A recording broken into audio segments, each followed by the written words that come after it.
set the pace when I'm running. I always take what I want and I always give it 100. Don't need a bank, no I'm funded. Play the game like it's nothing. I'm always thankful for something. Don't take for granted, stay humble. Now wake up! It's time to look at the enemy. Look in the mirror if he is no friend to me. It's not...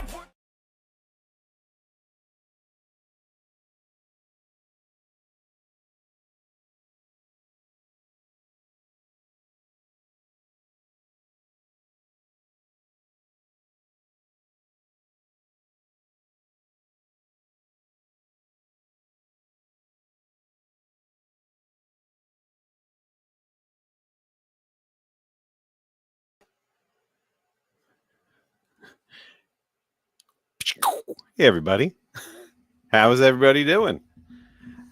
I wanted to get, oh man, I think I'm getting really bad image here. I don't know why. Just wanted to get the whole movies out of the way right before anything else about, going away when we were in Maine. Just right off the bat, get it out. Not going to make you watch anymore. Maybe. No, I won't. It was a good time. Had a nice time in Maine. Got away. How's everybody out there? Good. Today is Friday, the 16th of May, 2025. And I'm excited to be back in the chair. It looks like my image is stabilizing a little bit. I don't know if you guys are seeing that. Hopefully I'm coming through. I was doing some heavy uploads before, but I think that I got rid of all that. So I think I shut that all down before. Yes, you in the front, sir. Question. On that video, did you walk across, set up the camera, and then walk back, and then slowly walk towards the camera you just set up? Well, that's a keen observation, my friend. Because we went so it was a very active holiday for us. Mm-hmm. We did a lot of hiking. That was the goal. I log everything. We use like a program called All Trails to make sure we don't get lost in the woods. And I use like Garmin to track like how far I'm going. And usually at the end, my wife will check her All Trails to see how her mileage, and I'll check mine to see my mileage. And for that particular hike, she came in at like 4 miles, almost even, and I came in at 4.5. And she's like, "Did you really spend a half a mile setting the camera up and walking back to it?" And I'm like, "Yes, obviously I did." So yes, Very that's nice. exactly what I did. I did a half mile extra of doing stroll walks shots. I'm like, no, this is cinematic. It was gold. worth it, wasn't it? It was good, right? It was good. Yeah. Oh, very professionally looking. So yeah, thank you. What'd you think of that? It was fantastic. I was felt nice, like I was right? right there with you. Yeah, it was fun. Oh, yeah. Whoa. Are we allowed to bring guns to the show? I didn't know. No, put them away, buddy. Yeah, I didn't know that was allowed on Lynn Live. I didn't know we were. Oh, okay. It's pretty. You have to register those things in New Jersey. Anybody got a Band-Aid? Because I'm cut.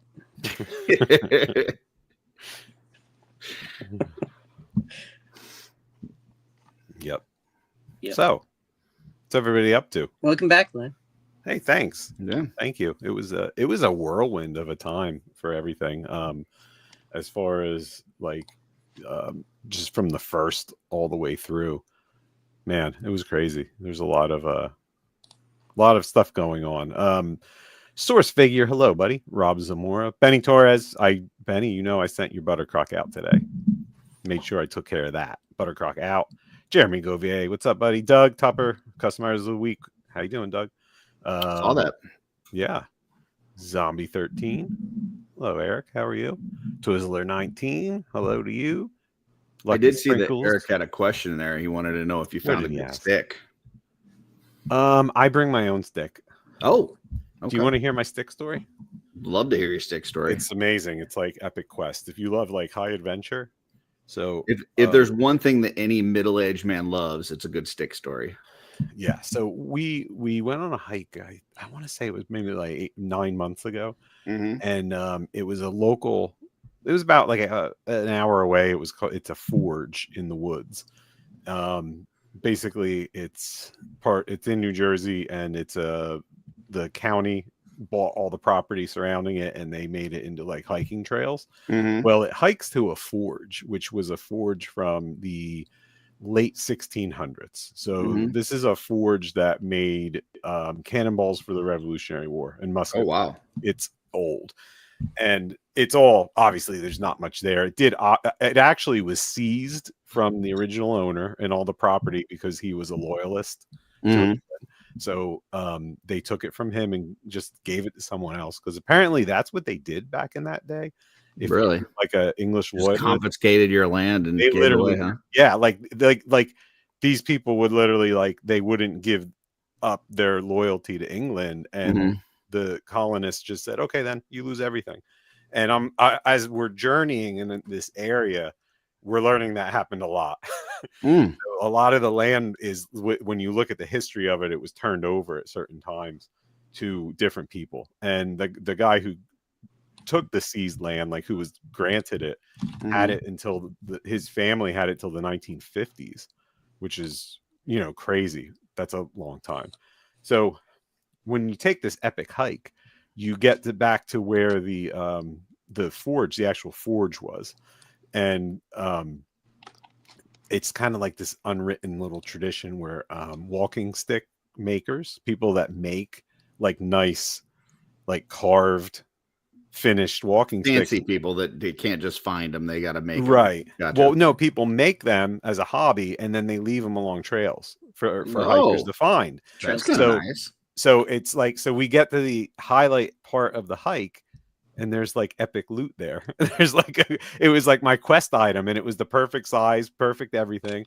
The handle was wrapped, and it has like a nice like kick end, and I've been using it ever since, because when you're in the woods, you got to have a good stick for stability. For sure. And that was like amazing, because it was like, oh, it's like a quest item. I felt like Link or something. So that's that story. That's some good loot to find on your trip. Yeah, it was fun. Now the Legend of Zelda theme song is playing in my head. See, yeah. So that's that's what we did. And now, you have fancy hiking sticks now too, Curtis. Like, you can't just keep it simple wood sticks. You have like collapsible aluminum trekking poles, they're called, because it actually helps you. It takes like some weight off of your feet in a way if you use them properly. So I'm learning to use the trekking poles though. Interesting. Yeah, it's pretty wild. It's pretty wild stuff. But I did bring my stick to Maine because I wanted to put my stick down in Maine. That was my goal. Did you say hi to Jeremy while you were there? I didn't see him. Oh, You didn't see him. Huh? No. gotcha. No. Well, next time. We got pretty lucky with the weather.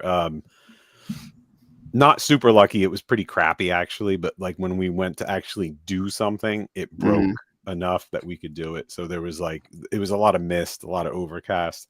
But then when we did the big hike, which is like a mix mountain climb hike on the last day, it was like the goal of being there. It's called the Beeline Trail, and it's like a kind of like a famous hiking trail for Acadia National Park. You're basically climbing up the side of a mountain with these like wrought iron rails, like ladders and like grates, and basically, if you fall off, you're off the side of a mountain, and it's cool. Wait, yeah, I'll have video of it. I have to edit it. Your definition of cool and mine might be different. Yeah, I know. There was a couple parts where I was a little like, ooh, I could die nervous. here. Yeah, but then you have like a 12-year-old girl flying by you, and they're like, whooshoo, and you're like, all right.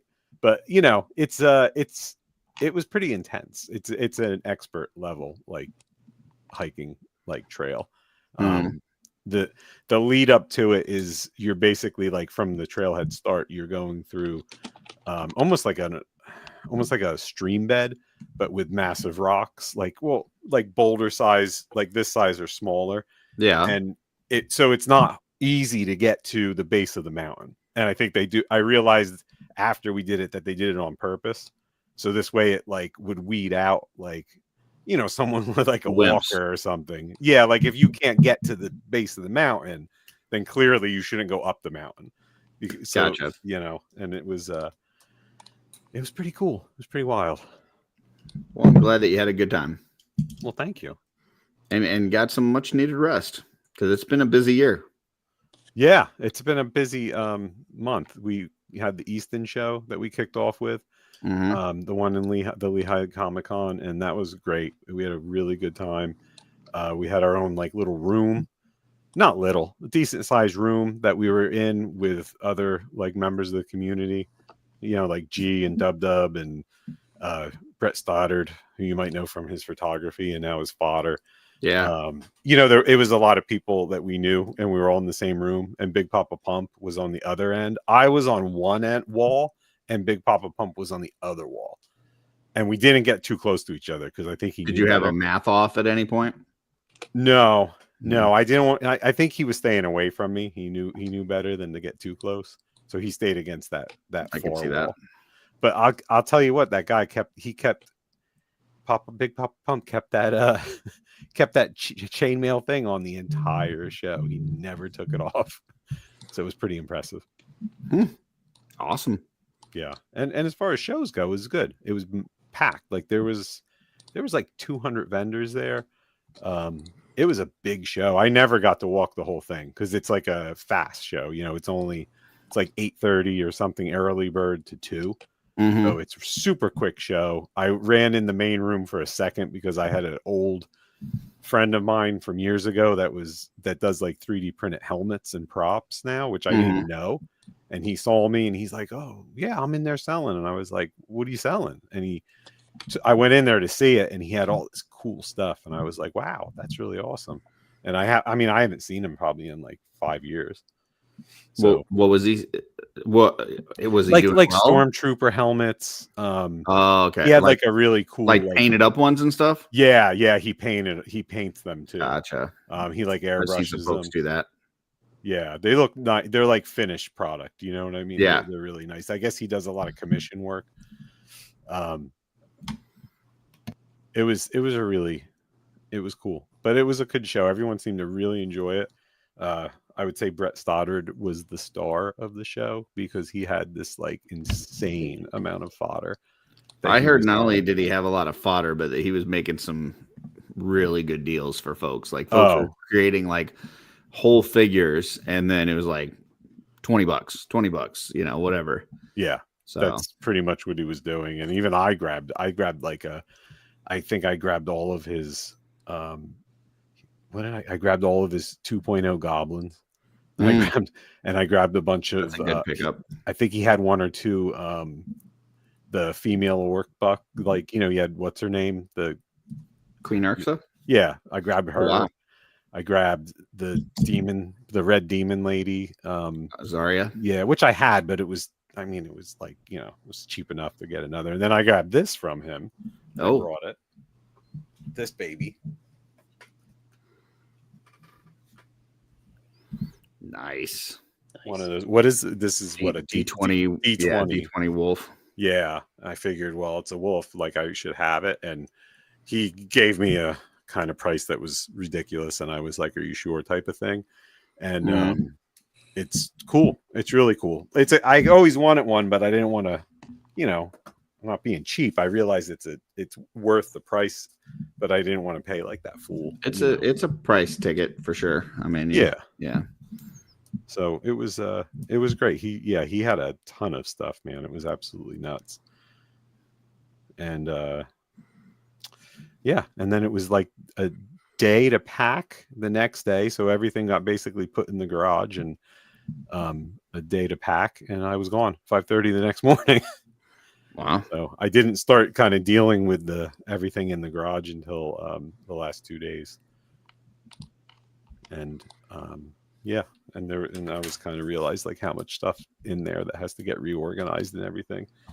But I saw a thing, was it on Instagram about you shipping orders out and stuff and getting things packed up. That's cool. Yeah, I shut down the shipping for the time I was away, and I made everyone know that was happening, but I kept the shop open.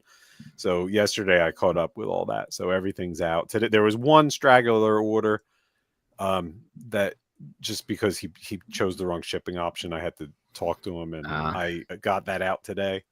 And then I used today too this morning because we had bad thunderstorms. I got out some orders that not orders, but shipping that I owed people. Like I sent one to Missouri, sent a nice box to Missouri, and I sent one to Sweden. I didn't send one to Florida, Jeff. Don't get excited. Maybe later. I just wanted to get some stuff out, and I caught up on some media I missed. Some art by Ackerman. Have you heard of that? Yeah, I have. The guy's a hack, but yeah, I like it. He has some good guests on though. Yeah, I like it, and I caught up with that channel because I didn't, obviously I haven't watched it, and I really enjoyed the one with Jay. Low Fidelity Customs. Low Fidelity, which I got to meet him at. I met him before, I believe, at Legion's Con, but I got to really meet him at the Lehigh show, and he brought a bunch of his customs because I asked him, like, hey, what's it take for you to bring some of your stuff so we can see it in person, because cameras only do so much. He must have made some good impressions at Lehigh, because as soon as that show was over, I had some folks reaching out to me saying, hey, he'd be a good one to have on how'd they do that. Oh yeah. Oh cool. Yeah. So yeah, his stuff was I was like, I wanted to call him out. I wanted to be like, yeah, Jay, let's see what you do. Let's see if you're photoshopping this shit. I need to know for real. So well, I mean, I know he's using a lot of those Turbo Dork paints.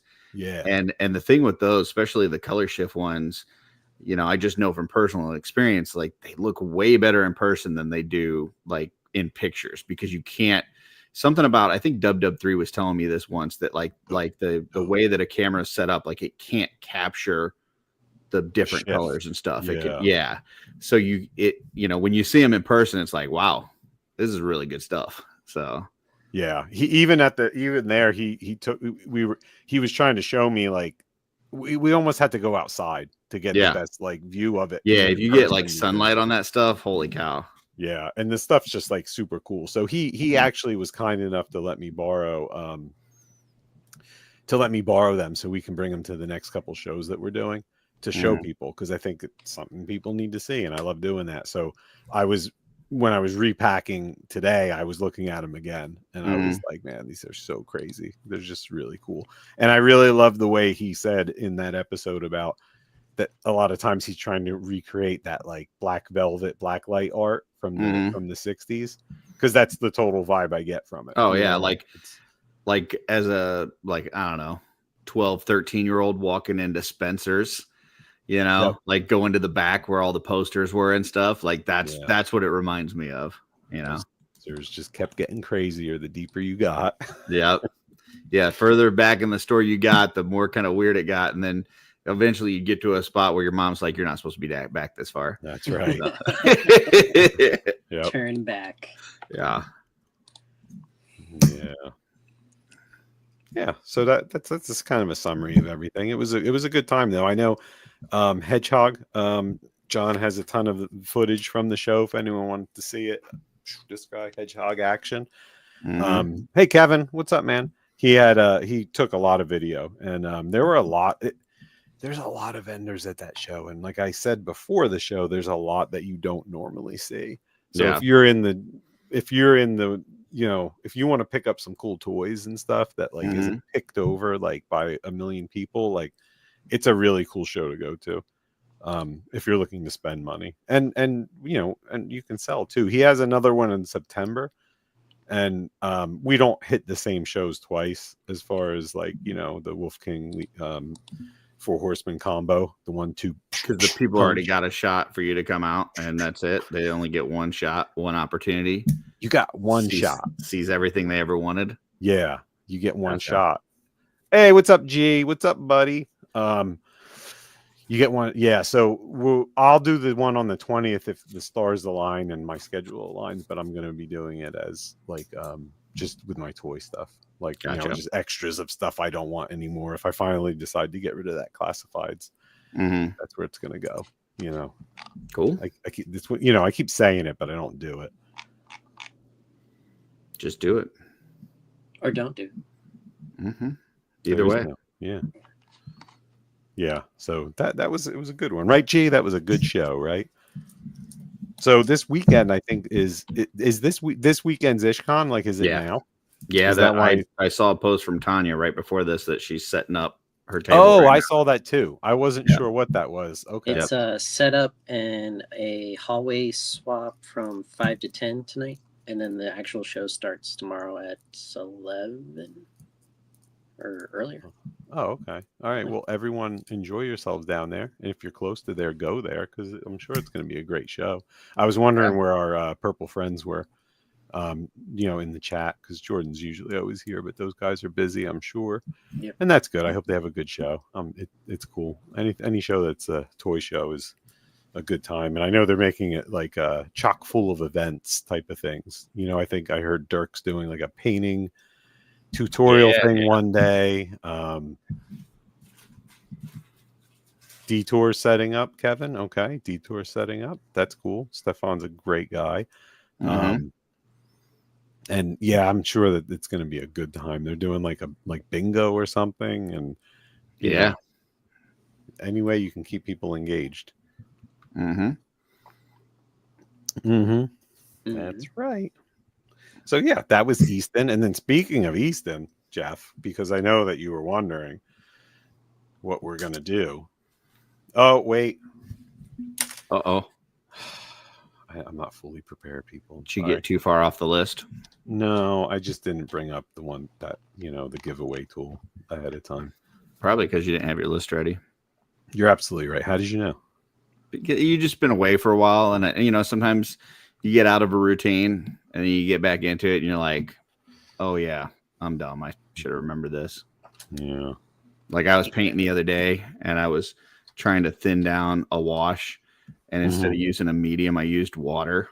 And it just so dumb. Yeah, I'm so dumb. I was like, oh, you know this. Come on. You're so stupid. But you know, sometimes you just don't. You're out of practice and you just forget. So, is there a big difference between water and medium? if you're thinning down like regular paints, not really. But if you're thinning down something that's already thin, like a contrast or a wash, it really it can mess it up. You lose like a lot of the color in it and stuff. So, right. Yeah. So leftovers, # leftovers is going to be the magic phrase that pays. Mm. And what does it pay? It's going to pay the only leftover that I had from the show. The only one leftover that I had of these, which surprised me because you know what? It just did. I didn't think they were like, it surprised me. And this is the, let me embiggen myself. Where am I? Here I am. The Green Evil Knight builder, the Armory Experience Knight. So everyone's like loving these on the ISS, right? So I got one. We got one. It's the one Armory Knight that was left in the whole thing, which was cool. I didn't think they were gonna go that crazy. I think you and I even said that, right, Curtis? Like we were at one point, like I didn't think they were gonna sell that much, but they did. Well, I know from like being at MesquiCon, I don't know. I just think it's one of those things where like the $45 price online does not seem like that great of a deal, right? Like it's like, yeah. I mean, 45 was cool when you're putting it together, but a pre-built Knight 45 online doesn't sound great. But then if you're at a show and like, you know, most of the stuff is around that price anyway, and you're like, man, these are pretty cool looking. So I think it's one of those things you almost have to see it in person to remind yourself, yeah, these are pretty cool and worth the price.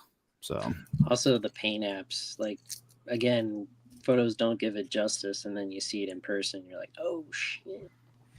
Yeah, they sold much more. I mean, one person. Look. I know. I don't know. I don't know what's hot. I don't know what's not. I just know like what I like. I don't know like what's. I know. I mean, we all know that the barbarian, legendary barbarian's hot, obviously, and people are paying a lot for it. Mm-hmm. But other stuff like I don't keep track. And we did our best. We did a pretty good like limiting technique on the barbarian because we didn't have a lot, and it actually worked really well. I made some like challenge coins like that everyone got when they were in line, and our friend Amber handed them out in the morning. Mm-hmm.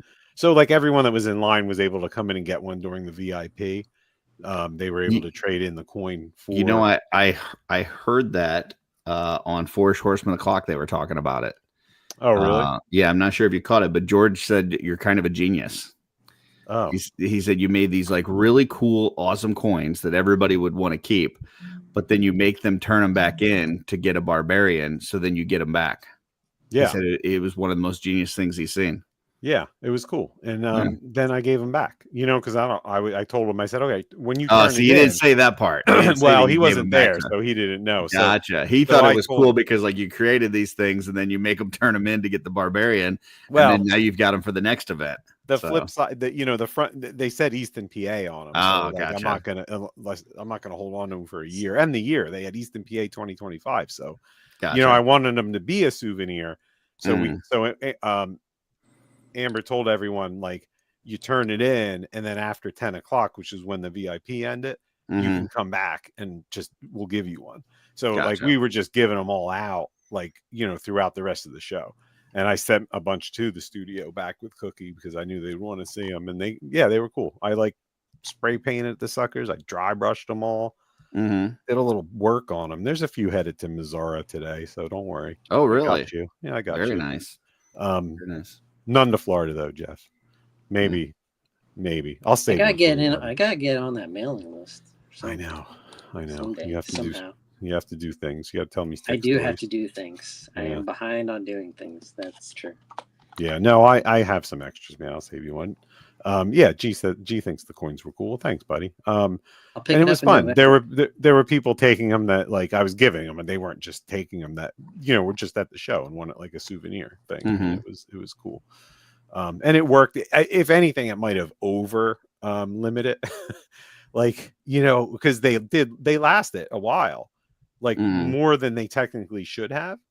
But I'll tell you what, there was no way that no one should have been upset with the distribution of them. And if you wanted one, you got one. Like that's with the point. And no one person got a ton of them. So it made me happy, and no one complained. And did you see anyone complain online? No, not a single one. So I think it was a success. The main point I veered from was I didn't I don't know what else is like big. So apparently there were some Armory Knights that were very hard, that are harder to get. And I don't think the know gunmetal is pretty hard. Yeah. Yeah. And there were leather people ones, that yeah. I just didn't pay attention. I just was like, oh, you want to buy 10 Armory Knights? Fine. That's cool. Like, I wasn't thinking like, but that's not my point. Like, as long as I limit the stuff that I know, like that's the well, thing. they had PGG on Jeremy's show on Wednesday. I'm not sure if you I saw that. But they were talking about the Armory, and I think I made a super chat. He didn't pull it up as a super chat, but he ended up talking about it. But it's just that they underestimated the Legendary effect. When they were putting the whole thing together. The Legendary effect, yeah. Yeah, I mean, you got to have more leather. Knights are cool, armor's awesome, whatever. But leather, that's where it's at. So we need some it would be cool if Eric sculpted leather arms and legs, not just cloth arms and legs, but leather looking arms and legs. Hey, you never know what's going to happen. Yeah. You never know, Jeff. Yeah. Yep. Yeah, Paul. I do have coins left, but I'm not going to ship one coin out. So sorry. If you win, whoever wins this contest, I'll send you a coin. I got Ooh. enough that the next couple giveaways, I'll slip a coin. So in you each get an one. Armory Night and a coin. Yeah, Very nice. definitely will get a coin. The next show we have is Maryland, which is like the 14th, and it's a 1 day, and that is a great show. Pretty much the full team will be going, plus the Purple Gang will be there with me, and because it's like the midway point, it's like that Mason-Dixon line between the North and the South in Maryland, so we meet up there, and we have neutral ground, and we both play nice together, and it's an awesome show. Like, holy shit, Mark, who runs the show, is a guy who has done shows like as a vendor for years. So he knows what works and what doesn't work. And he knows what upsets vendors and what makes you happy and what makes people. So he really takes care of business. And it's a great show all around. Huge show. I can't recommend it enough. Outside of obviously Legion's Con, because that's like the outlier where that stands alone. It was the most fun we had at a show. It was a really good time. So we're looking forward to that one. I'll do the coin system again as long as I can dry brush that much. Maybe I'll do them early. I'll send them to Jesse. Make Jesse. Yeah, just don't give a coin to Steven Bisciotti. So. Oh, I never again. Yeah, never made again. That mistake once. Yeah, never again. Story time. And disrespect my coins when he pees on them. He lost them. Yeah, lost them. He threw it in a toilet and peed on it. That's because that's how lowly he thinks. Oh. Yeah, I'll tell you. Old Steven. Don't get no respect. I was going to tell a Steven story, and I can't remember what it was. I don't remember. I was thinking earlier in the day, like, I got to tell that story, but I don't remember. It kind of doesn't fit.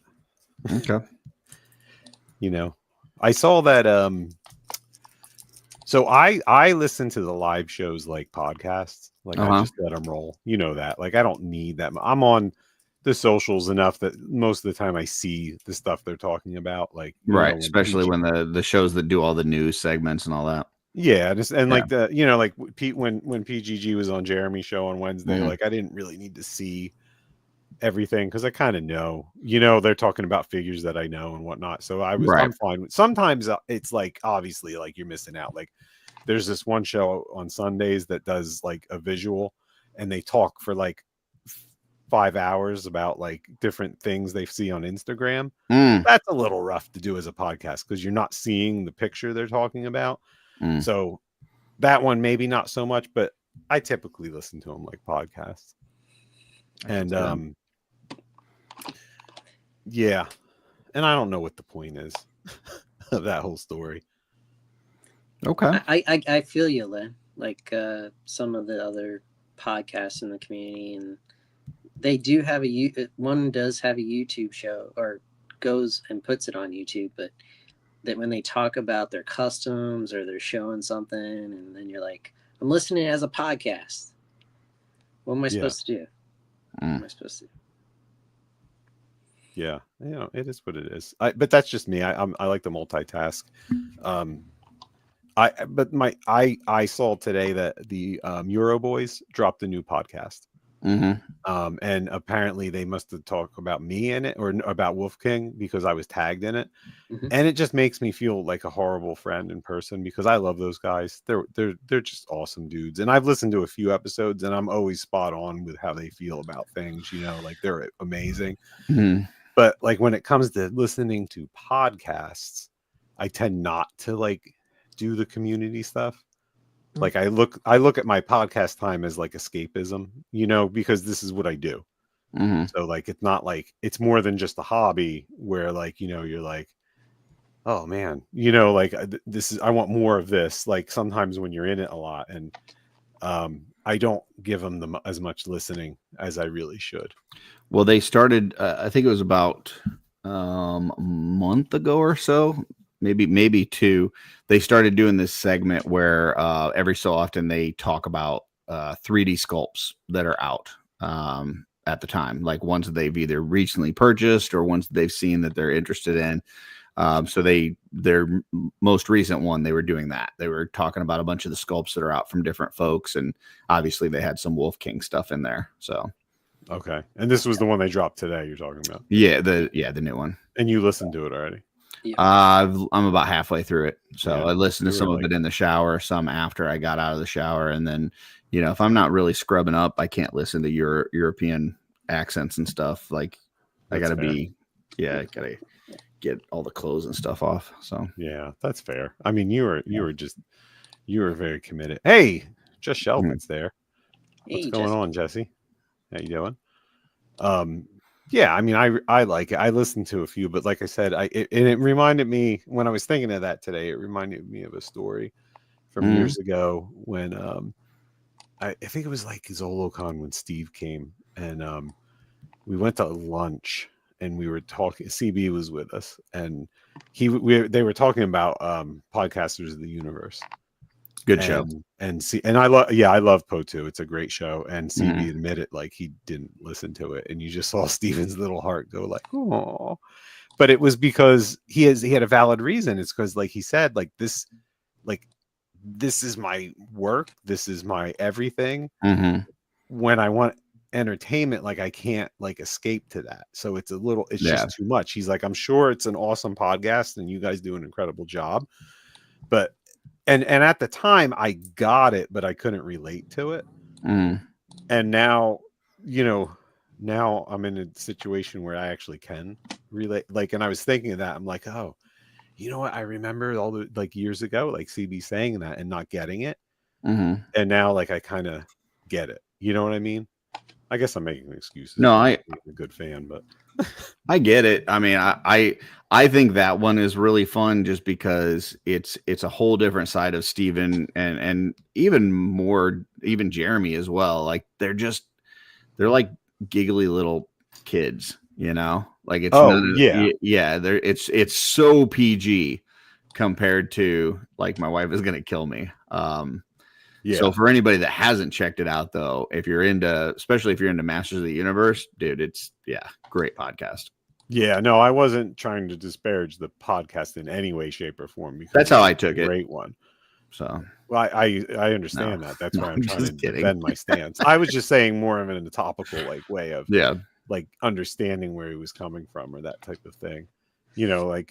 So like when I go out and do like a exercise type walk that I do, like timed on the road type things, like not, I just don't do Legion anything. Like I'll listen to a podcast of something just totally not related to our world because I just need that. And I found it very clarifying, like it's very cleansing to be able to not like have that 24/7 involved. I can see that.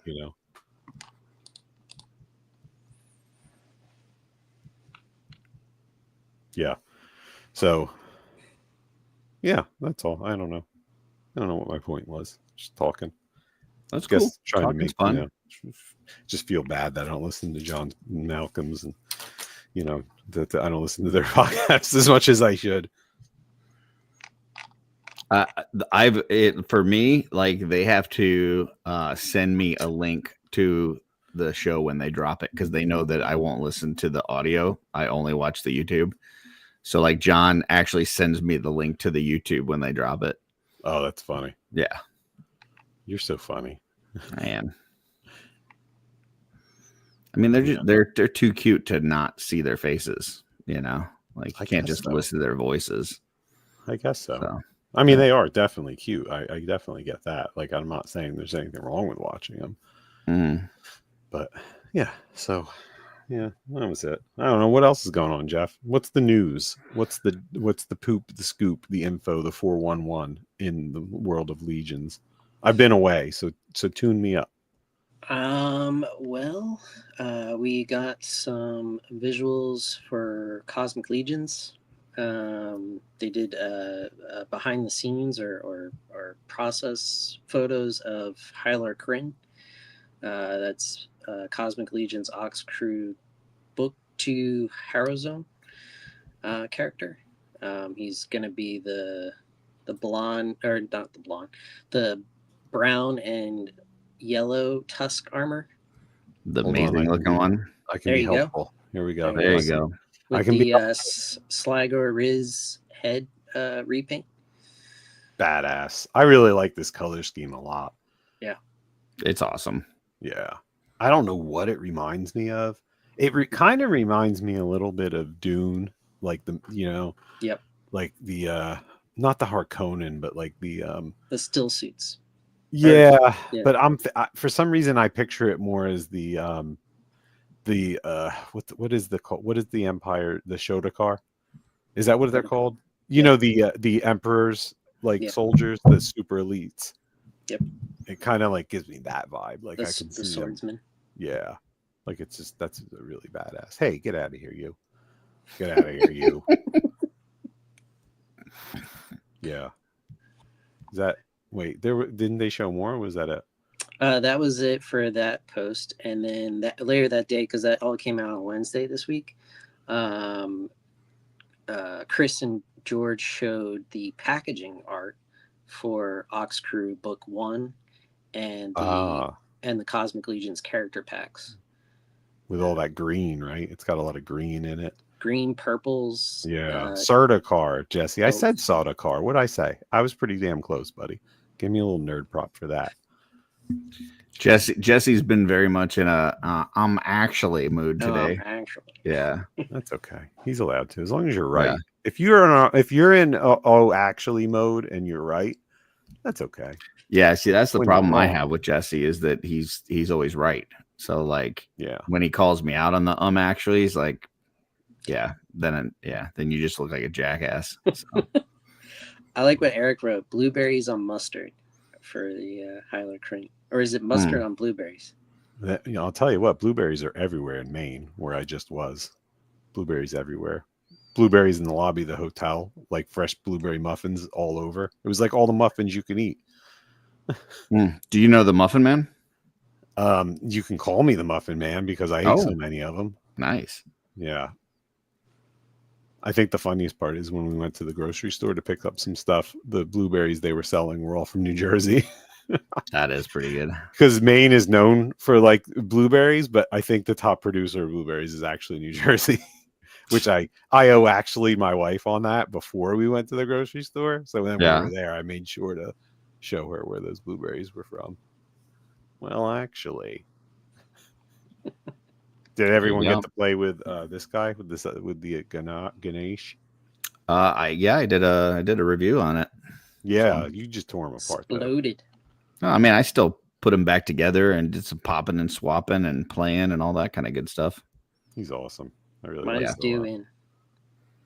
Hopefully soon. Oh, you didn't get it yet, Jeff? No, I haven't gotten my. Because you're all the way down in Florida. You ordered it during the in-stock sale, though? Yeah. Gotcha. Yeah, the second drop.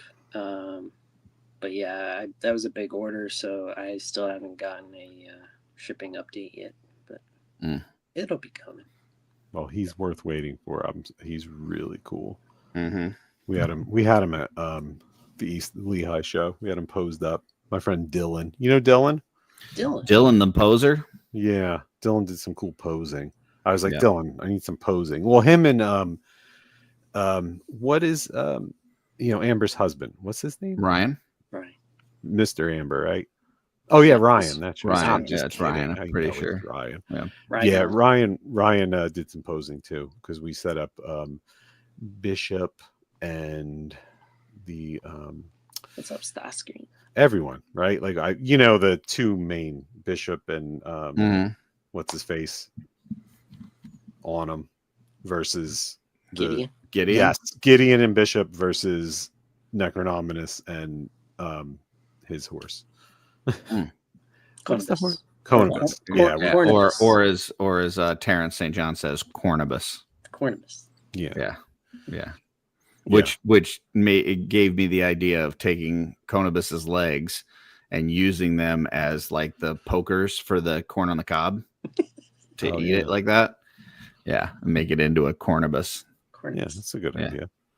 Yeah, he did a great job posing them up. It was really cool to see. That was my intent when I took them. Like I take them out of the box, I put them in a special. I mean, that's why Chubsy keeps Dylan around because he does all that great posing for his store.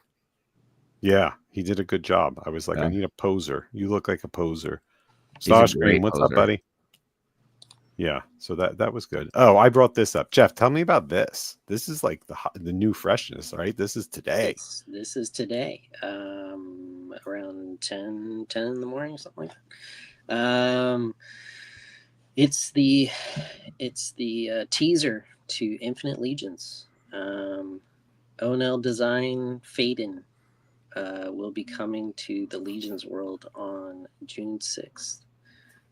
There will be a reveal special, more details to come, and we'll know and see more on that Friday. There's a Faden. Yeah, see, It looks even like I, it. even I have one of him. Yeah. Yeah, that's Impressive. awesome. Close friend of the studio, Yeah, right? And definitely. they super excited that they are working together on a project like this. And Oh, what? gotcha. I thought you meant you were a close friend. I thought you were bragging. I'm a close friend of the studio. You were talking about the No. guy with it. Okay, gotcha. I'm not a braggart. You know that. The Well, that's why it took me by surprise. You were talking about Matt. I thought you were talking about yourself. So, okay. no, It's I don't- unlike you. Yeah. To say something. Yeah, you know me. So, what did I see buzz about the 5 Points Festival? Like, Yeah, they were on Door Clear last night talking about it.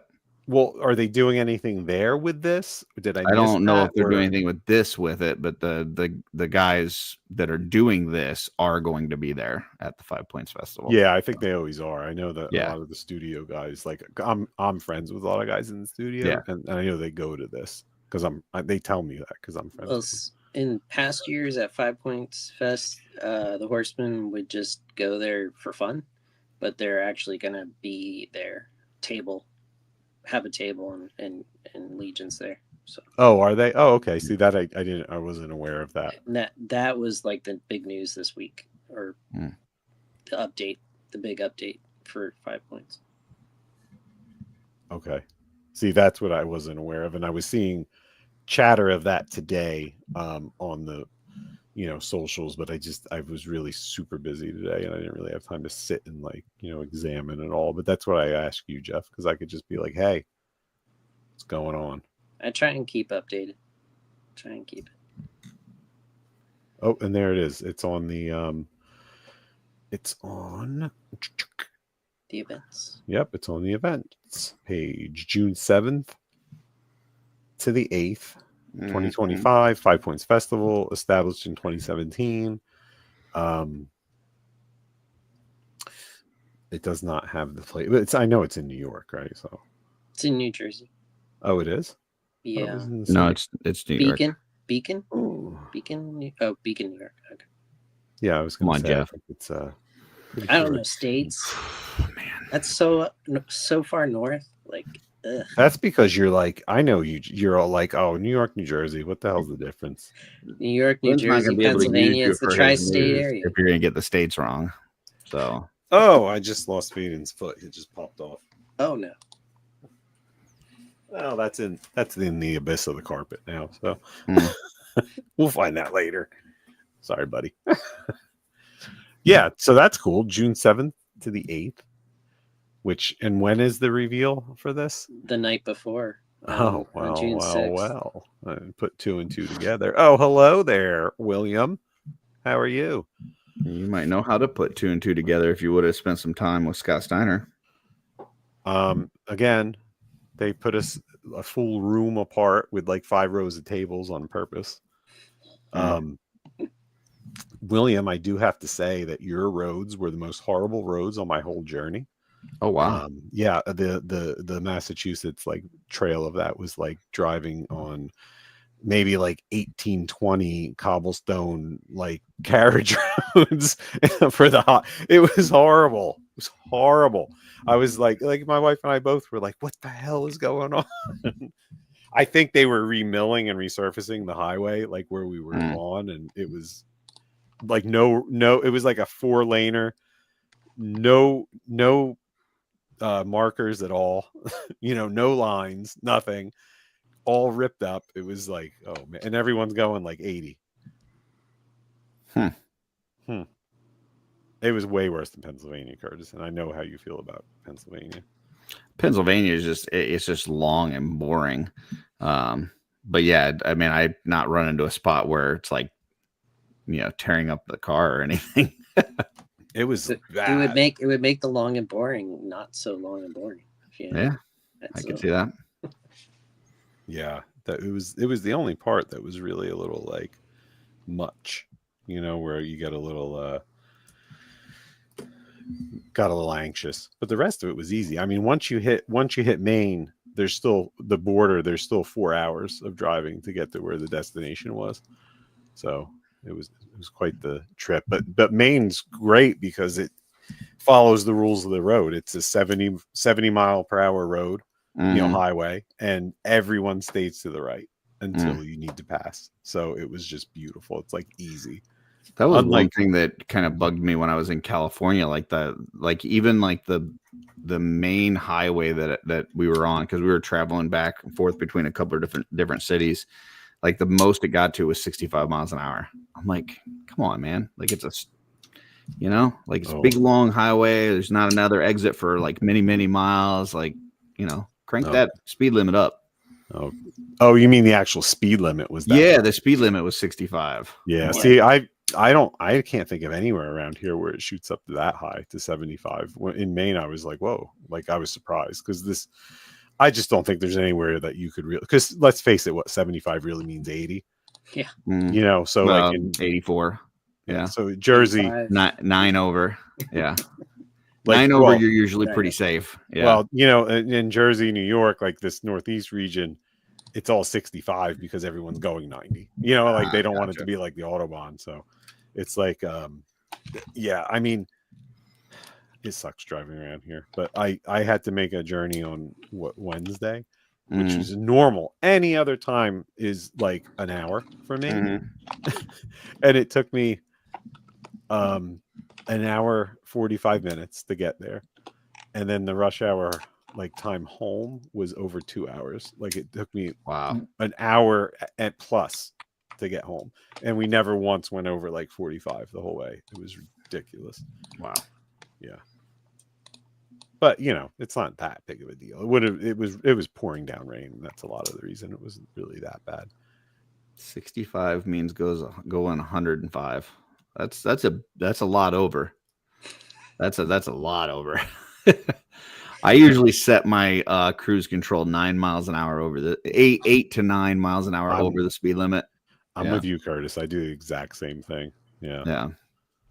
I figure that's the safe 5 zone. to 10 over. So if you're in that sweet spot between 5 and 10, you just cross over 10 though, and they'll get you. So I usually try to stick to 8 to 9. So yeah. I'm the same way. My wife's car that we drive for trips like that has that adaptive cruise control. I had that on my rental in California. Oh my God. It was weird to get used to at first because I didn't know that it was going to do that. And so like somebody would like get in front of me and all of a sudden the car would just start slowing down on its own. Like what the heck is going on? Because it has like a sensor that you can see how far in front of the car you want it to go. Right. And like, they don't tell you any of that when you rent the car. So I'm sitting there setting the cruise control, and then all of a sudden it just starts like operating on its own. Same thing. Like I would, if I forgot to put on a turn signal before I started getting into the other lane, it would like start to try to correct me and put me back in the lane that I was just in. Oh yeah. And I'm like, what the fuck is going on? Yeah. The cargo van I rented for a Zolocon. Yeah. I needed a bigger van, had that in it, believe it or not. But it was like a strong one. Like the one on my wife's car will like nudge you into the lane. And this thing was like, no. Like it was like, no. Get back over there. What the hell? Yeah, I love that adaptive though, because I'll just set it at like whatever. And then, maybe like hit it 2 car length follow, stay in the lane mode, and you pretty much just sit there. Yeah. And, even if it's like bad traffic, like that'll take you to a complete stop. 0 miles per hour, and then start back up again with it. So like you're not even like doing anything. I don't overly trust it. Sometimes I get nervous, but like that's a lifesaver. The biggest thing that I didn't like about that rental car though was when you got in, like you would have to buckle your seatbelt before you turned on the car. Otherwise, the car would like start beeping at you right away that you don't have your seatbelt on, like really loud. And I'm like, dude, like I could see if I put it into drive or if I start moving or something, you want to beep at me, cool. But like just as soon as I turn on the car, you're not even gonna give me like 5 seconds to put on my seatbelt. Like calm down a bit. All right. No, I So know. and it was warm. So then it's like we're getting in the car, like me and Darla get in the car, and I'm like, well, we got to put our seatbelts on first while it's hot and black interior. Then we can go ahead and start it. It's like, yeah. Did you know? So I shouldn't even say this because I think it's insane. But if you go on Amazon and look, they sell seatbelt plugs. That's crazy. They sell it's like the buckle part that you can put in, so it doesn't do all that shit. That's crazy. And I'm like, yeah, when I first saw that, I don't know why it came up like in my feed or somewhere, and I was like, what the hell is that? I'm like, is that what I think it is? And I looked and I'm like, oh my God, it is what I think it is. And I'm like, that's crazy. Now I've not recently, like a year or so ago, I had weight loss surgery and I'm still got a long way to go, but I've lost enough weight now where I don't need a seatbelt extender anymore. But I used to have one like that. So it would pop in like you're talking about. And so it thinks that it's buckled, even if you're not, because you've got the extender and then you plug into that. So that was kind of nice though, because then I never had it yelling at me, but I'm always in the habit of putting the seatbelt on anyway. So that's not like, but I think what you're talking about, I think obviously people are using that to get out of putting their seatbelt on. And that's just, you don't want to do that. No.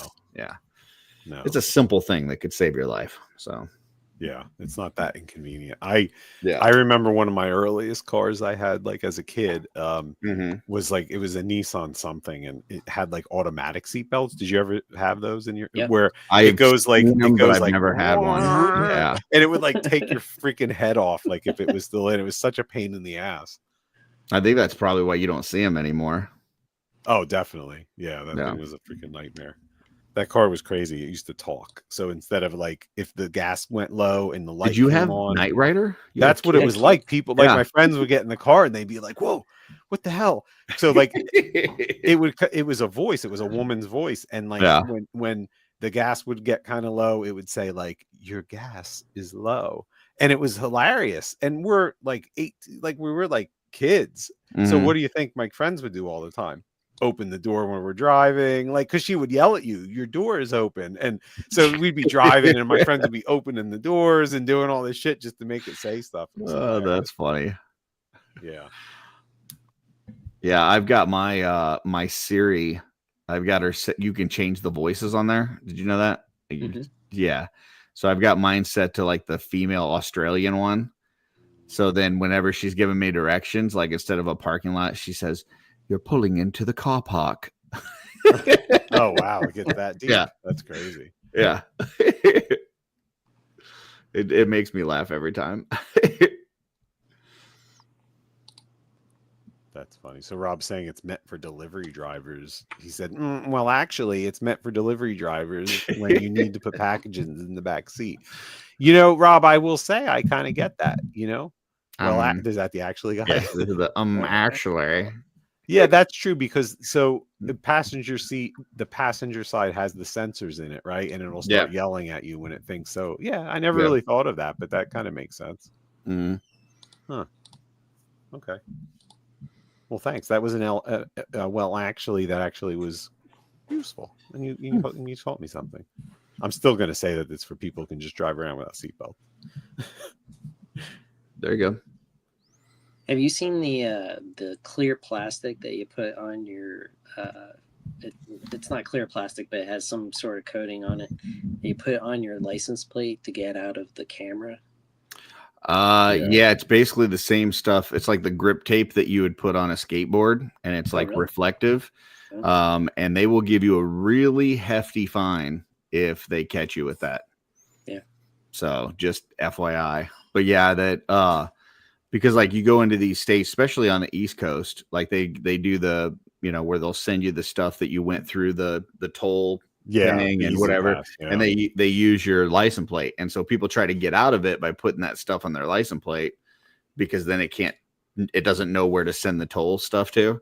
Yeah. Yeah, and if they catch you with that, it's like a huge fine. So yeah, for a while by me. Hey everybody, I hope you don't mind this tangent, but whatever. Sorry. They put the traffic signal lights in, for like the stoplights. They put the Yeah. cameras in where they were like, fucking sending tickets if you like rolled through it or Yeah. whatever, and you literally would have to go to hit the light.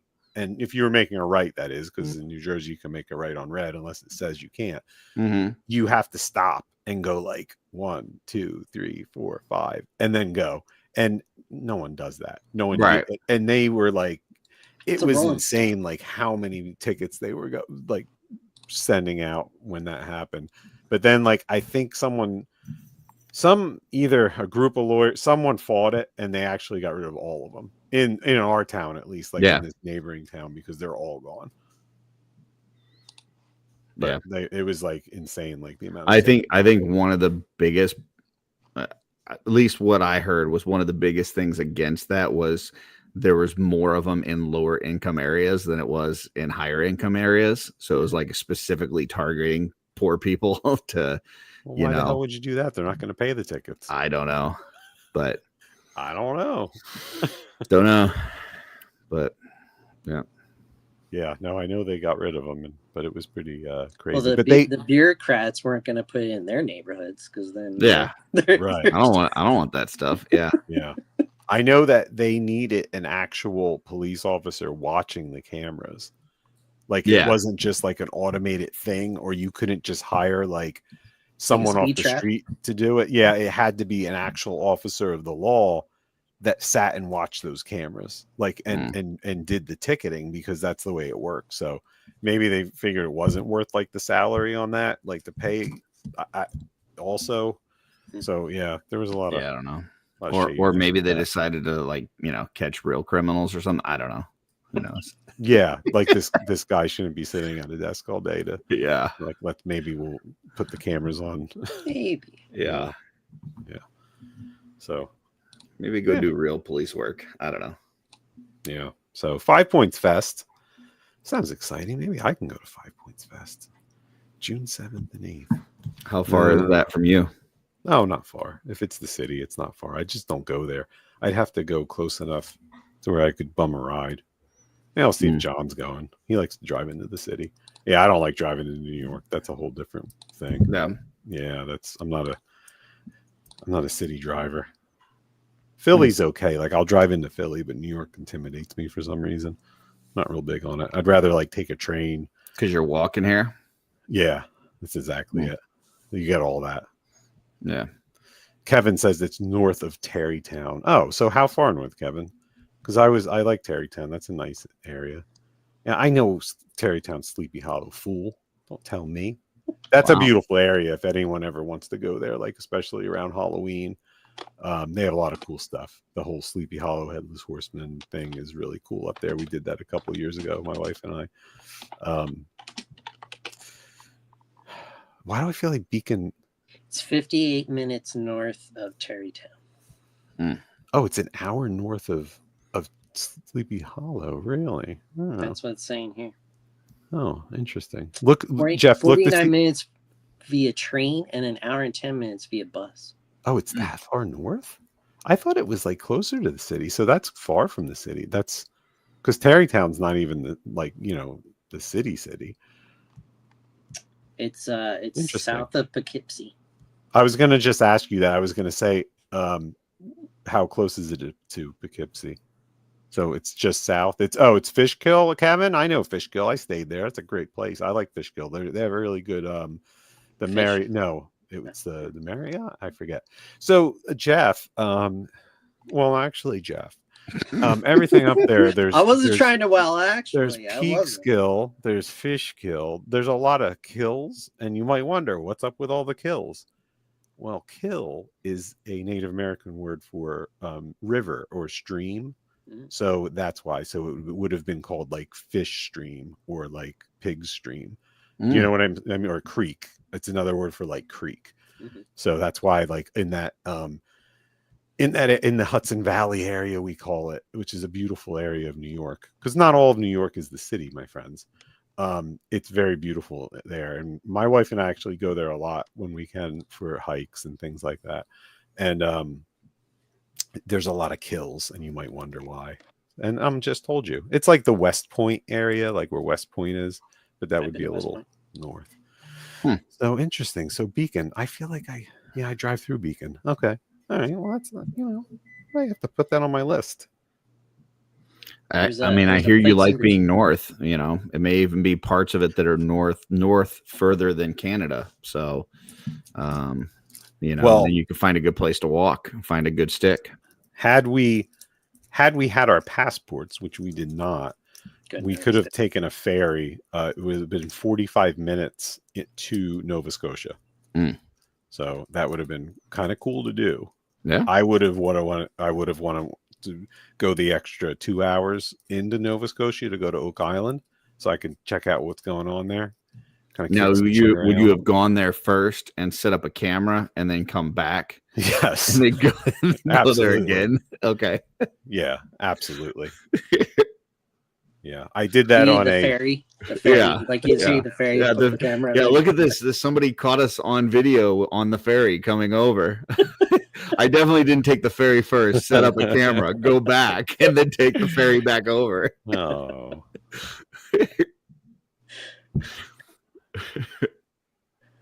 The second time he doesn't have his passport, so then it's like really awkward. Yeah. Yeah. Oh, yeah. Yeah, it was funny. I did it a lot. I did it. A lot of trails like that have steps, like stone steps that are carved. So like, and they're pretty steep. It's a lot of steps. Like it's pretty tiring to do them. And I did it for those a bunch, where I had to go up and down the steps twice. And my wife's like, "What are you doing?" And I'm like, and the last time I did it, it got me. I was like, oh, okay, that's enough of this. That's awesome. Yeah. So it was, it'll make some good footage if I ever get around to editing it and playing with it. That's the whole. That's where you bring your kid with you and you just send them ahead with the camera and let them record it. Yeah. I mean, they got to be good for something, right?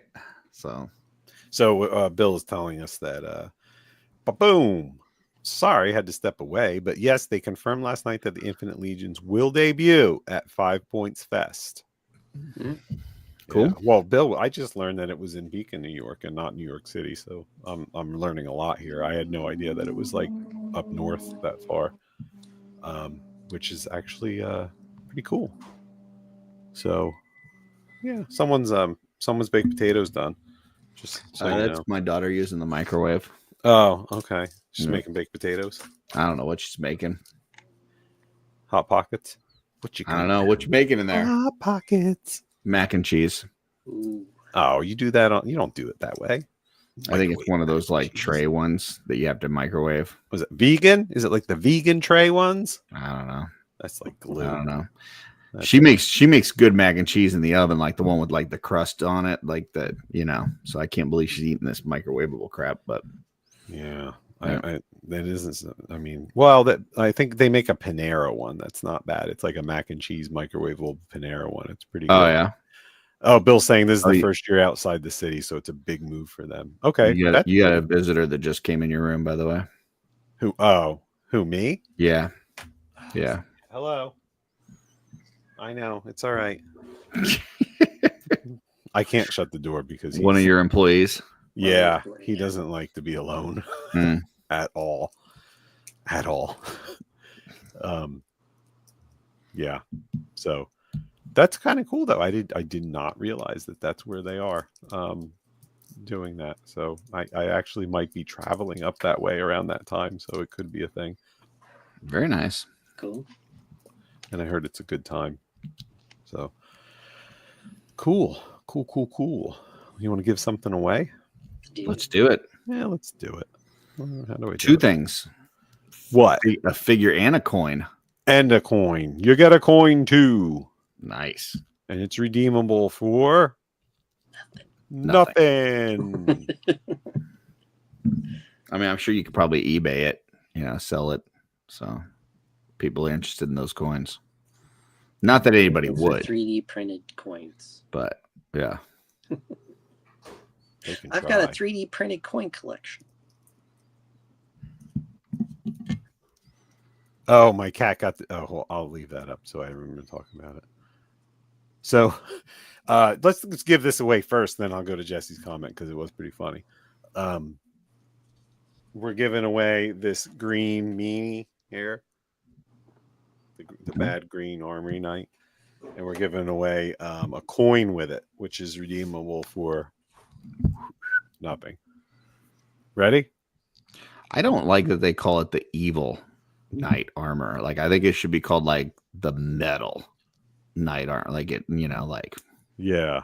like it doesn't have to be evil. Just you may just want to look cool. What did I hear they were talking about? What were they referring? Was it Jordan? He was referring to one as a pacifier knight or a binky knight. What does I that didn't hear mean? that. I don't know. I didn't hear Like, that. I assumed he was talking like a kid's binky, Mhm. like the binky, the kids, the little Yeah. pacifier thing. But I wasn't sure. I meant to ask him after the Wednesday's Jeremy show, like what he meant, because Yeah, I missed that part. he was referring to one I think as like a binky, and I didn't know. Yeah. So yeah, let's draw this thing. If you didn't get it in yet, that's your fault. Ooh, any news on I'm just this gonna one? 12 for 25. Uh-oh. Oh, Notorious Tofu. I like that name, buddy. All right, someone You different. would. I You would. would like that name. So crunchy. I didn't even tell you what I found at Ross when I was there. I didn't find toys. Yeah. Found some nice Birks. Oh, yeah? $50, man. They're usually like $150, $50 pair of Birks. My size exactly. Perfect. Be kicking those sandals, showing them toes off. Yeah. Hey, Notorious Tofu, congratulations. I don't know if I know who you are. I don't know who you are. So if you're still watching, you need to send me your info. How does that happen, Curtis? How does what? How do they send me their info? They look up Len Linguini on Facebook. Yeah, look up Wolf King Customs on Facebook. Give it a like if you can. Send it a message and I will give me your address, and I will make sure that I get this off to you. All right. Yeah, and if for some reason they can't get a hold of you, they could reach out to myself or Jeff, and I'm sure we can put them in touch with you. Yeah. Absolutely. But that's going to be through Facebook because is there a messenger system through YouTube? I don't even know. No. Well, they can comment on the video. Yeah, they can comment afterwards, but anybody could really do that. So, yeah, I'm on Instagram too. Plus, they don't want to give their information to everybody, Yeah, I'm on Instagram. I'm on and under Wolf King Customs, and I'm on Facebook, and I'm also on Discord, on Snapchat, Tinder, Grinder. Yeah, Butterfly. Is there one? Easy, Jeff. Easy. Don't show your knowledge too much. You scare people. Only farmers of something. I don't know. Yeah, only feet. Only feet. So yeah, Notorious Tofu. You could actually be someone we talk to every day, for all I know. But if you're not, or whatever, just get a hold of me somehow. And yeah, Kyle knows what it's about. Only feet. Yeah, let me know, buddy. I will get this off to you as soon as I get your info. And Len also eats food like a hippie, so you guys could maybe talk about that too. So yeah, sure. Yeah, why not? Give me your. There's a right and a wrong way to prepare tofu, and if you have it the right way, it's glorious. That's true. So yeah, my cat. Where'd you go, cat? Oh, there he is. My cat got to meet Jesse, and he did not like Jesse. Oh yeah, no, he liked Jesse, but so I feel like I told this story, but I don't. I haven't heard it. So I had to do something. I forget what it was. I had to run out. So I was like, Jesse, like you saw where the kitchen is. You need anything, go in there. There's drinks, food, whatever you need. I made him like a ton of Hot Pocket, Totino's pizza rolls, and I had to do something. So I ran. And when I came back, I wasn't going that long, for maybe like 30 minutes. And when I came back, he was at my kitchen table, like doing some paperwork, like getting ready for the show, like inventory stuff. And there's this like giant thing of throw up in the living room floor, and it's all the cat food, but it's like unprocessed, like just all the cat food. And I'm like, Jesse, what you do to my cat?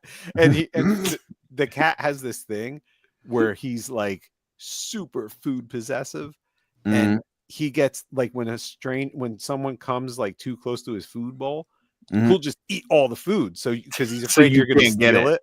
So he thought Jesse was going to steal his food, and he ate all of it in the bowl. All of it, and he freaking immediately walked away and threw it all up. That is awesome. Yeah, it was hilarious. And the kicker of it is that the cat's diabetic. Yeah, and he has a special food he has to eat. It's very expensive. So like it was just like, oh, stupid cat. Like Jesse's sitting there going, I don't want your diabetic food anyway. Dude, I didn't was like, oh, this is diabetic food. I don't want this shit. Yeah. If it was like, regular cat food, he'd be all over it. But Jesse's not eting diabetic cat food. Absolutely. That's totally what happened. He needs that cat food that has the sugar in it. Yeah. It was good. It was absolutely hilarious. And the cat just pissed me off too. Yeah, he's quite a thing, because he's just like super social though. Like he came up to Jesse, he wants to get petted, he wants to see people. Like he doesn't run. Some cats doesn't like want people touching his food. Yeah, he just doesn't want you near his food. And yeah, if you get too close, he's like, nope. So yeah, that was a good time. Jesse got to see the inner workings of my strange circular house. Yeah, Jesse could have ate it and threw up for all I know. He could have been just blaming it on the cat. I had to fucking clean it up. I was like, oh man. I almost pooped in Steven's house on the floor and blamed it on the dog. Because his dog pooped by the door 2 days in a row. And that was right before we went to the con. And so I'm like, dude, on the day of the con, I'm like, if Steven does something to really upset me, I'm totally pooping by his front door and blaming the dog. Now that would have been a story. Oh yeah, that's what you told us on off-road that night. Yeah. How was the manor? The Bashati Manor. Oh, Bashati place is amazing. Like his family is so nice, and you get to see the side of Steven where he's not quite as alpha, we'll say. So yeah, you get to see family man Steven. So yeah, I've seen glimpses of that in the green rooms and stuff. Yeah, that's cool. Yeah, no, they're awesome. So that's on my short list. Now that I did Maine, it was 10 hours. I can do I think 12 hours it is to Michigan. I'm like, oh, I can do that. I only had to stop for 2 pee breaks. I'm like, well, if I only got to do. You could help Jesse bring all the stuff to MesquiCon next year. Yeah. I mean, that's definitely, another con. Oh no, who's your guest for the show on Sunday, buddy? I don't know. Jesse booked. He's been booking folks. I haven't really. Oh, Jesse's the booker. Yeah. Let me see. I think. Oh, we got Brian Lynn this week. He's going to talk about that Carver Con. All right. Well, Jesse might have some super, super exciting news about that. Oh wow. So make sure you watch Shooting the Shelf on Sunday at there you go. 8 o'clock, 9 o'clock, 8 o'clock. 8 o'clock Eastern. Yeah. Make sure you watch that for all the exciting news about CarverCon, which I think is going to be a super exciting event. And I'm not going to spoil anything, so I won't say any more, but definitely watch. Yeah, I'm like, I like to talk about the poor cat. Poor cat. Yeah. I didn't really have much. It's like, so what happened on that Friday when we were getting ready for the show, because the setup was at 6. So that's weird. Like it's late. It was like 6 to 9. So Jesse came here earlier in the morning, so we could like just rearrange everything, because he still had everything from the SkiCon. So we had to like just kind of rearrange, restock, like, and it was cool, but it was all business, we didn't really. But then Cookie showed up, and we were on the front porch. Len's friend Cookie. Yeah, and we started doing what we always end up doing that distracted us, and that's talking about and debating about Star Wars. So it became quite the thing, and we were almost late for setup because we were like going on and on about Star Wars until it's like, oh shit, we gotta go. So Are you watching the season 2 of Andor? I only watched the first episode because I'm watching it with my wife, so that just limits. She works some nights, and that limits like when we can and can't watch it. Gotcha. And we were away, obviously. We were away for quite a while. Yeah. So that's on our list. We were watching. We watched the first episode of that, and we're going to finish that off. And we have a couple of episodes of The Last of Us that we still have to catch up on too. We were watching another show. I don't know if you guys have it, but sometimes what the hell's going on? It's Florida. Is it the Popo? So if you know anything about Florida, it gets crazy down here. Is that Florida man acting up again? Florida man. All right. So we Driving have like sideways on highways. Yeah, sideways on highways, pants off, dance off. We have like shows where we're like, okay, this is a show, like depending on what mood you're in, right? So it's like sometimes you don't want to get too involved. So there's like the topical show where you're just like half pay attention, and right, we all do that. We have serious shows, and then we have more lighthearted shows, and then shows we watch on our own. But yeah, I hear what you're saying. So the one that we had that was kind of like our, hey, if you happen to nod off, like it's not a big deal show, is this show on Paramount called Tracker. And it's a full network show. So it's funny because there's 20 episodes to the season. And it's the guy that played Aquaman in Smallville. Justin, I can't remember his last name. I know who you're talking about, but yeah. Isn't he Reacher also? No, he's like friends with Reacher. Like Reacher played. No, I'm sorry. He's the guy that played Green Arrow on Smallville. Green Arrow, yeah. Reacher played Aquaman. But then they did that's reverse. They did an Aquaman show that only did the pilot. Yeah. And that's who it is. This guy, Justin, whatever. But he was Green Arrow in the Smallville. Yeah, which is why it gets confusing. Yeah. And, it was pretty good. Like the first season wasn't horrible. It's like he's a guy that he's called a rewardist.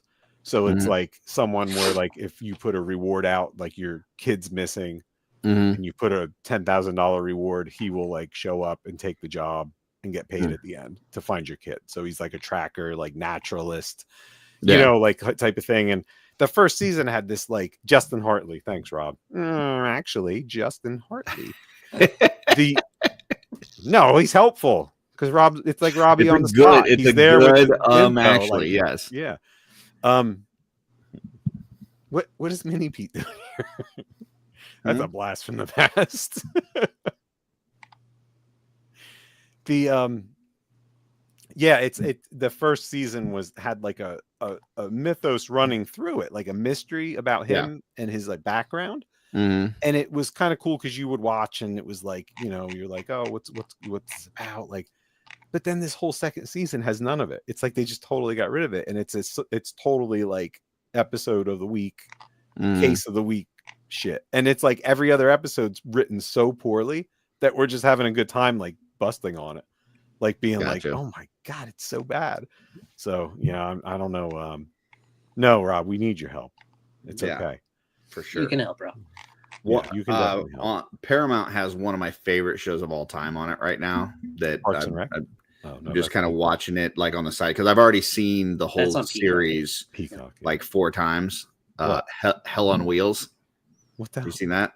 I heard of it, and I think I might have seen it on there, like the preview. What? It's so good. I love it. It's like this story about post Civil War as they're building the railroad, going across the country and stuff. And there's a couple different railroads like fighting to see who can get to California first. And it's really good. I absolutely love that series. It was on Netflix for a while, and then they took it off. And then it wasn't streaming anywhere, and then it's up on Paramount. So, that's cool. Yeah, Paramount's got some decent stuff. It's my destination for Star Trek and Teenage Mutant Ninja Turtles. Yeah, when the hell is the freaking Beyond going to be out? Like I'm waiting for that next season. Yeah, well, let's go, Jeff. Strange New Worlds, hopefully like June, July. Yeah. Mm. What the hell? I'm waiting. month. Curtis waiting. I'm waiting. It'll be like a month. Yeah. It feels like it's been forever. I know he had a kid and he went out on break or whatever, but let's go. Get your kid. Same guy too. Same guy? The guy that plays the captain in there. Is Right? what guy? Oh yeah. Yeah, he's the guy in Hell on Wheels. Oh, really? Anson Mount. Yeah. Yeah. Oh, okay. Yeah, my Yeah, wife fancies him. Yeah, he's awesome in that show. Really? He was also Black Bolt in the short-lived Inhumans. Well, he got his mouth. He got his mouth sealed up. So. Well, there was a show, Curtis. Yeah, I know. And also, it was actually not a bad show. Doctor Strange. No, I actually liked the show. I did too. I mean, I really liked. Agents of S.H.I.E.L.D. Yes, Agents. I love that. I really like that. It got a little weird in the last couple seasons, but Yeah, early on it was really good. because they did the timey-wimey stuff. What's up, Greg? Big Greg here. Yeah. But yeah, he's in that and he's amazing. I would definitely his character in Hell on Wheels might be one of my favorite characters in all of media. Like it's just a really good, it's really well got done. an actually here. I don't know which show he's talking about, but yeah, I don't know which one. I think he's talking about the Black Bolt thing. What is it? Shield or no? Really? No, that's Shield. What was that one called with the Black Bolt? It was Inhumans. Yeah, Inhumans. Yeah, it wasn't great. It wasn't great. But it was a time when you just had it was the only Marvel you can get, right? It was like, is that a good pizza? Agents of S.H.I.E.L.D. and horrible Inhumans, pizza, but it's good. Yeah. I don't think that even the Netflix series were out yet. Like it was. I think it was one of those ones that just got like people felt like it was their mission to trash it, and so then you just didn't get any more. But Medusa was awesome in it. They had Lockjaw. Mm-hmm. So good. Yeah. Wait, did they tie in? Didn't it didn't tie into Agents of S.H.I.E.L.D. at all? Nope. Nope. I think they were going to because they were tying in Inhumans. They were gonna tie in because they had the mist. They had the Terrigen mist in Agents of S.H.I.E.L.D. and they had the and what's her name, who I love, Quake. Yeah, they ended up making her an Inhuman, but it was like a whole different storyline from the. Her mom was an Inhuman, and her dad was Muad'Dib. Yeah. Also, what's his name again? Hey, Zamora. Fuck's his name? The guy from Dune. He said that you lost him as a phone a friend. Let's go. I need the name. I'm not turning this stream off until Rob tells me his name. Twin Peaks guy. Come on. Oh, Kyle MacLachlan. God damn it, Jeff. I mean, oops. Damn it, Jeff. Well, actually. Now you keep now Rob doesn't have to do it. Sorry, Rob. Slow. we need another trivia for Rob before we end the show. Oh, look, he's denying it. Now you can deny it because freaking Jeff ruined it for you. Yep. Too slow. No. Oh yeah, they did buzz her hair off, right? Yeah, I thought that wasn't there always talk that they were gonna import her into the MCU, that they were gonna have her be Quake, MCU Quake. Yeah. I thought she was great. I really liked when they did. Well, they did tie this stuff into the movies early on. They had stuff that related to Coulson, Winter Soldier. Coulson first, but Winter Soldier and even Thor: The Dark World, they had a thing that picked up after that and stuff. So the Winter Soldier one was probably the biggest because it's Agents of S.H.I.E.L.D. and then you do the whole Winter Soldier thing and you find out that Hydra's been hiding within S.H.I.E.L.D. the whole time, and so then it became this huge story arc within Agents of S.H.I.E.L.D. Yep. So if you've never watched Agents of S.H.I.E.L.D. and you loved Winter Soldier, it does go on a really cool kind of path from there. Because what's his name was in it? The guy from Aliens. In what? He was in Agents Bill of S.H.I.E.L.D.? Paxton. Yeah, remember? Bill Paxton was he was. I don't want to spoil it. Bill Paxton was in it. He was in Agents of S.H.I.E.L.D. He was. I don't Before remember he that. passed away. Before he passed away, yeah, he was. He was in Agents. Well, I mean, it'd be hard for them to cast him after he passed away. Yeah. Did you ever hear the story? I mean, they're doing great things with AI right now, though. What? You know the story on that? On how he passed away? No. Yeah. He had like I forget if it was a coronary episode of something, but John Garrett. Who was it? John Garrett was the. That's who he played.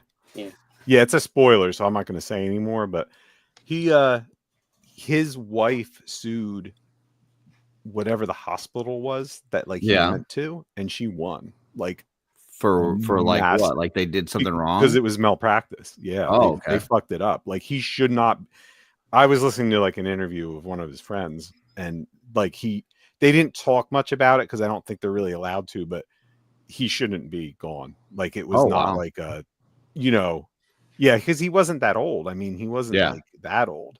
And apparently it was like something, it's a sealed thing, but like something was not right about it. It was an interview with hey, Zamora, who's the guy that was that played the John Connor's father in the first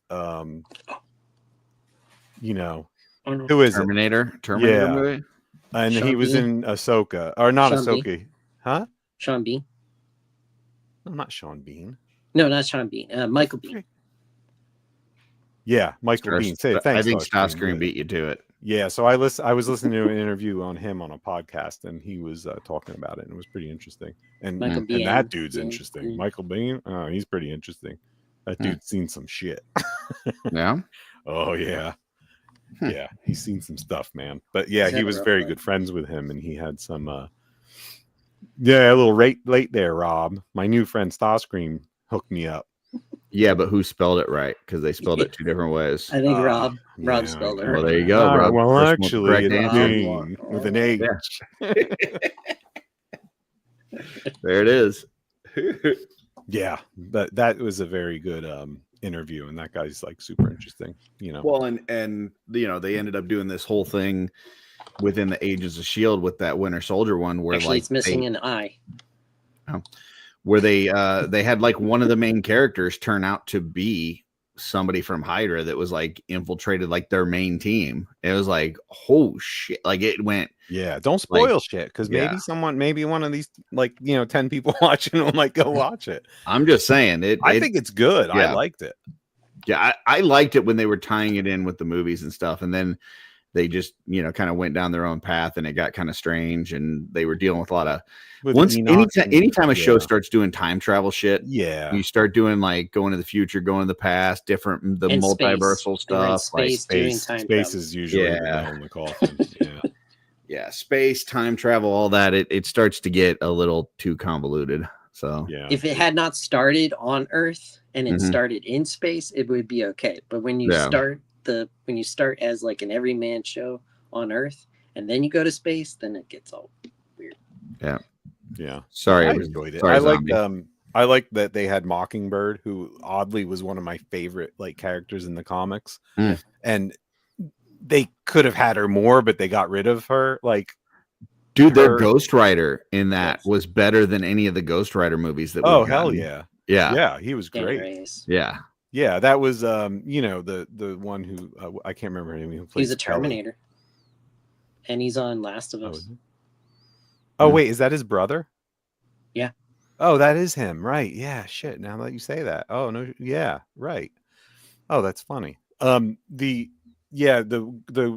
girl who played Bobby was the Mockingbird was. Yeah, they were going to do a spin-off of them, and then something happened where it like fell through or something. Yeah. Well, she should be with Hawkeye. Like it should be Mockingbird and Hawkeye, because in the but it was going to be her and who was the other dude that she was with in the show? I can't remember who he was. Yeah. He was like a not an archer, but he was almost like Bullseye, wasn't he? I don't know. I know Adrian Padalecki. Yeah, Adrian. Yeah, she's awesome. Pretty nice to look at. Yeah, they were gonna have a spin-off show, and then she was gonna be Wonder Woman, Oh, really? Yeah. If you look on the internets, there's actually pictures of her from the pilot that never aired of a TV show, a Wonder Woman TV show, and she's in a Wonder Woman costume. Like she wears some nice pleather. Yeah. She's wearing pants though, so I think that's why they gave it up. Oh, dude, Starscream, she's awesome on Orville. She's amazing. I mean, if it was real leather, she could be invited to the Legend Daddies group, but not if it's fake leather. Yeah, she probably would be. She probably would accept too, because I don't think she'd doing anything else. Love Orville. I can't. I hope they do another season, but I don't She know was what the also status is. Lady J in the second G.I. Joe movie. Yep. I think I would love Orville if I could get past the first few episodes, but like I grew up loving Star Trek. Like, I mean, Star Wars is okay, but I loved Star Trek. And like the first few episodes of Orville just feels like too much of making fun of what I love. And I hear that it like falls into its own and becomes its own kind of show. And it does, you know, but I can't get past that first beginning part where I feel like they're making fun of what I love. So no, I get what you're saying, but it definitely like, I looked at it as like Galaxy Quest. Like, I looked at it like, nothing's Galaxy Quest. Galaxy Quest is the most amazing thing of all time. It is. I looked at it like it was reality, like it was more real because they drink, they curse, they goof up, like and I just it was a little more. But they had the next gen tropes that I liked. Yeah. I heard an interview with her also that was very interesting. That they barely got paid anything for the first season of that show. Oh, really? And and it was like really odd the way it worked. They had to sign contracts that they couldn't do anything else. So like the production took really long for the episodes because they're almost like movies each episode. And they weren't allowed to do other work because they had to sign these contracts. So like half of them were like barely making enough money to eat. Like, it was a lot like the Wolf King contract I signed. Oh, absolutely. Yeah. I mean, that's where I modeled it after. When I heard that shit, I was like, deal. I'm like, whoever you got in touch with their same lawyers and you had them draw up paperwork. Yep. Exactly. I was like, oh, this Family guy knows what he's doing. I'm doing this. Yeah, Starscream. We listen to the same one because the Rosenbaum's the podcast I listen to. Oh, I've never watched a full episode of his show, but I see clips of it all the time, and it's really good. That's what I listen to on my walks. Like, and they're really good interviews because it gets into like some of the like he talks about mental health. Yeah, he talks about mental health, and that's really like refreshing too. But the talk is about their craft when he's talking to other actors. So he's. I like when they talk about the business sides of things too. Yeah, like that's what I mean. Going on behind the scenes, and and you learn how like if they're shooting a show, they could sit in the same place for 6 hours. 4 a.m. in the morning just to get 5-minute scene, and like that, it's hard. It's work. Like these guys are actually they get paid good money, but they're working their asses off, especially like. On a show that's like a long running where like a Supernatural that goes on forever, like they're doing crazy shit, and I found that really interesting. I really like it. Well, you also are a huge Supernatural guy, so I'm just a huge guy in general, right? Jeff? Supernatural's fun. Whatever you say, man. Yeah, I feel like I feel similar to Supernatural as I did with Stargate. Like I feel like it kind of starts off not knowing what it wants to be, and absolutely. And then after a while, it's like then they fall into it, and it's like really good. So but you got to like make it through the first season to start getting to the really good stuff. Yeah, they. Mini Pete says he's a great interviewer. His other show with Tom Welling called Talkville. Yeah, he advertises that a lot on there. Yep. I'm glad to see Mini Pete back in the fold. I thought he just disappeared, but I'm glad to see he's back. Yep. Where you been, Mini Pete? Oh, come on, Starscream. Don't talk about SGU. Don't be talking Stargate because we'll be here for the next 10 hours. I got to throw a frozen pizza in the oven. Don't get me started on Stargate. Go watch the special edition episode of shooting. I think once they lost MacGyver as a regular, I mean it's still pretty good, but it's not as good. Like, where's the mute button? Where's that? Why? Why am I stopping? Because I don't want to hear it. Ben Broder was awesome. He was okay, but he was great. He's no MacGyver. He's no MacGyver, but he was still awesome. MacGyver had like those one-liners that he would throw out and stuff. Like it would just like cut people to the quick, man. It's like he was good. Atlantis was just as good, Starscream. Just. Oh, you know How what? about better? you might have caught it on Shooting the Shelf this past week. Our guest was telling me that you led me astray because you told me not to watch the Stargate universe or whatever, and he said that it's really good, even though it obviously ends, abruptly. Oh no, I'll double down on that. I tried for the third time to watch it, and I still only got as far as I got the first time. It's no. Nah, come on, Kevin, get out of here, man. I love you, brother, but I can't say it's great. It's okay. Like I said, it's like pizza. They can't make pizza really well in Maine. It's not. They say like, oh, this is the best pizza place in Maine, and everyone says it. It's not really that good, the pizza, but it's pizza. So I ate it, and it's good. And I went back again and ate it another night, but. I think Stargate ruined me for Battlestar Galactica. Like Battlestar Galactica was good and I enjoyed it, but watching it after Stargate, like those were the two recommendations that you gave me back to back. It's not. I mean, Stargate's just so good that it was just hard to hold up to that. Yeah, because like I said, Stargate set the standard of the time. For every thing science fiction afterwards. Yeah. So like what we got afterwards all like followed suit, but that's why. So Curtis, go ahead and watch Stargate Universe because you're going to be like, oh, they're trying to do Battlestar Galactica with Stargate. Like, because like it just redefined the genre so much that people were like, okay, we need to be like this, Well, actually, Farscape set the tone. Get out of here with your Muppets. The original Ben Broder series. The only thing good about that was Claudia Black, and I got her in Stargate, so we're all good. She was excellent in Stargate. They both went to Stargate. She was excellent in Stargate. She was awesome in Stargate. She was hilarious. Dude, I loved her character. All right, everybody, I got to throw a pizza in, so I'm going to take these guys backstage and tell them stories about my stick. So.